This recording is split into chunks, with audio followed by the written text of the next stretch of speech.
بسم اللہ الرحمن الرحیم۔ آج کی ویڈیو میں حضرت موسیٰ علیہ السلام اور سامری جادوگر کا واقعہ پیش کیا جائے گا، تو ویڈیو کو ضرور لائک کیجیے گا اور چینل کو بھی سبسکرائب کر لیں۔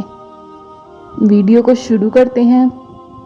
ایک دن فرعون اپنے محل میں سو رہا تھا کہ اچانک گھبرا کر اٹھ گیا اور دردناک خواب دیکھا، جس کے بعد اس نے نجومیوں کو اکٹھا کیا اور ان کو اپنا خواب بتایا اور اس کی تعبیر معلوم کرنے کے لیے کہا۔ اس نے اپنا خواب بتایا کہ میں نے دیکھا ہے کہ بیت المقدس سے ایک آگ ظاہر ہوئی ہے، مسلمانوں کے علاوہ اس نے میرے تمام لوگوں کو جلا کر راکھ کر دیا ہے۔ پھر نجومیوں نے خواب کی تعبیر نکالی اور بتایا کہ بنی اسرائیل میں ایک ایسا بچہ پیدا ہوگا جو تمہاری سلطنت کو تباہ کر دے گا اور خود سلطنت پر حکمرانی کرنے لگے گا۔ چنانچہ فرعون نے یہ تعبیر سن کر اپنی سلطنت کے چھن جانے کے خوف سے اپنے ملازموں کو حکم دیا کہ ہر گھر کی نگرانی کی جائے، جس گھر میں لڑکا پیدا ہو اسے قتل کر دیا جائے اور مردوں کو روک دیا جائے کہ وہ اپنی عورتوں کے قریب نہ جائیں۔ اس طرح بنی اسرائیل کے گھروں کی نگرانی ہونے لگی۔ جو بھی بچہ پیدا ہوتا اسے قتل کر دیا جاتا، پر اللہ کے حکم سے جو ہونا ہوتا ہے وہ تو ہو کر ہی رہتا ہے۔ اس قتل و غارت کے دور میں 2 بچے پیدا ہوئے۔ ایک بچہ فرعون کے گھر میں ہی پرورش پانے لگا اور دوسرا بچہ ایک عورت نے قتل کے خوف سے ایک پہاڑ میں چھوڑ دیا۔ اس کی حفاظت کے لیے اللہ نے حضرت جبرائیل علیہ السلام کی ذمہ داری لگائی۔ وقت گزرتا گیا، دونوں بچے جوان ہو گئے اور دونوں کا نام موسیٰ تھا۔ اللہ کے حکم سے جو بچہ فرعون کے گھر میں پرورش پایا وہ اللہ کے نبی حضرت موسیٰ علیہ السلام بنے اور دوسرا بچہ سامری جادوگر بنا۔ جب فرعون کا ظلم حد سے زیادہ بڑھا تو اللہ نے حضرت موسیٰ علیہ السلام کو حکم دیا کہ وہ اپنی قوم کو لے کر مصر سے چلے جائیں، فرعون پر عذاب آنے والا ہے۔ حضرت موسیٰ علیہ السلام بنی اسرائیل کے لوگوں کو لے کر روانہ ہو گئے۔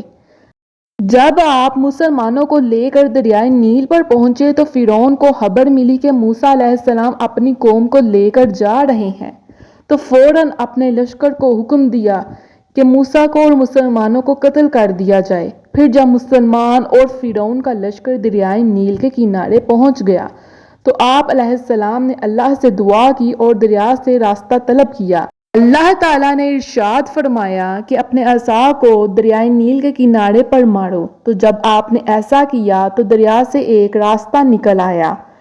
آپ علیہ السلام نے اور تمام مسلمانوں نے دریائے نیل کو آرام سے پار کر لیا، اور جب فرعون کا لشکر دریا کو پار کرنے لگا تو دونوں طرف سے پانی آپس میں مل گیا۔ اس طرح فرعون اور اس کی قوم تباہ و برباد ہو گئی اور رہتی دنیا تک عبرت کا نشان بن گئی۔ کچھ عرصے بعد حضرت موسیٰ علیہ السلام بنی اسرائیل کے مسلمانوں کو لے کر دوبارہ مصر واپس چلے گئے۔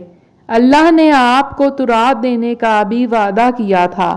اللہ نے ارشاد فرمایا تھا کہ موسیٰ علیہ السلام 30 دن اور 10 دن مزید روزے رکھیں، اس کے بعد اللہ ایسی کتاب دیں گے جس میں اس قوم کے تمام شرعی اصول ہوں گے اور ان اصولوں پر عمل کر کے وہ اپنی زندگی گزاریں گے۔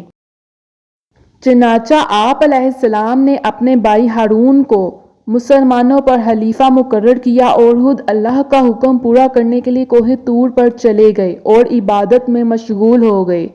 چنانچہ حضرت موسیٰ علیہ السلام دن میں روزہ رکھتے اور عبادت میں مصروف رہتے۔ اس طرح جب آپ چلے گئے تو ادھر سامری جادوگر کو فساد پھیلانے کا موقع مل گیا اور تمام مسلمانوں کو بہکانا شروع کر دیا۔ سامری جادوگر نے بنی اسرائیل کے مسلمانوں کے پاس جتنا بھی سونا تھا اسے اکٹھا کیا اور آگ میں پھینک دیا۔ دیکھتے ہی دیکھتے وہ سونا ایک بچڑے کی شکل اختیار کر گیا۔ سامری جادوگر یہ دیکھ کر بہت خوش ہوا اور اسے اٹھا کر ایک محسوس جگہ پر رکھ دیا۔ پھر سامری جادوگر نے وہ مٹی اٹھائی جو جبرائیل علیہ السلام کے گھوڑے کے پاؤں کے نیچے سے لی تھی اور بچڑے پر پھونک دی، جس سے بچڑا بولنے لگ گیا۔ بنی اسرائیل کے لوگ یہ دیکھ کر حیران ہو گئے اور بچڑے کو خدا سمجھنے لگے۔ پھر لوگوں سے کہنے لگا کہ جس خدا کی تلاش میں موسیٰ علیہ السلام گئے ہیں وہ تو ہمارے پاس ہے، اور موسیٰ معاذ اللہ ہلاک ہو گئے ہیں۔ اس نے تمام لوگوں کو بچڑے کے سامنے اکٹھا کیا اور بچڑے سے پوچھا کہ بتا تو کون ہے؟ اس بچڑے سے آواز آئی، میں موسیٰ اور بنی اسرائیل کا خدا ہوں۔ یہ دیکھ کر 12,000 مسلمانوں کو چھوڑ کر سب شرک میں شریک ہو گئے اور اللہ کی وحدانیت کو چھوڑ کر اس بچڑے کی پوجا کرنے لگے۔ حضرت ہارون علیہ السلام نے جب دیکھا تو انہوں نے لوگوں کو منع کیا اور کہا کہ اللہ ایک ہے، اس کا کوئی شریک نہیں، تم اس کی پوجا کیوں کرتے ہو؟ لوگوں نے یہ سن کر انہیں قتل کرنے کی دھمکی دی۔ آپ خاموش ہو گئے۔ جب حضرت موسیٰ علیہ السلام تورات لے کر واپس آئے، اپنی قوم کو شرک میں دیکھا تو بہت ہی ناراض ہوئے۔ آپ نے دیکھا کہ قوم بچڑے کی پوجا کر رہی ہے۔ آپ نے اپنے بھائی سے پوچھا اور ان کو جھنجھوڑا کہ قوم بت پرستی میں کیسے لگ گئی؟ میں تو آپ کو خلیفہ مقرر کر کے گیا تھا۔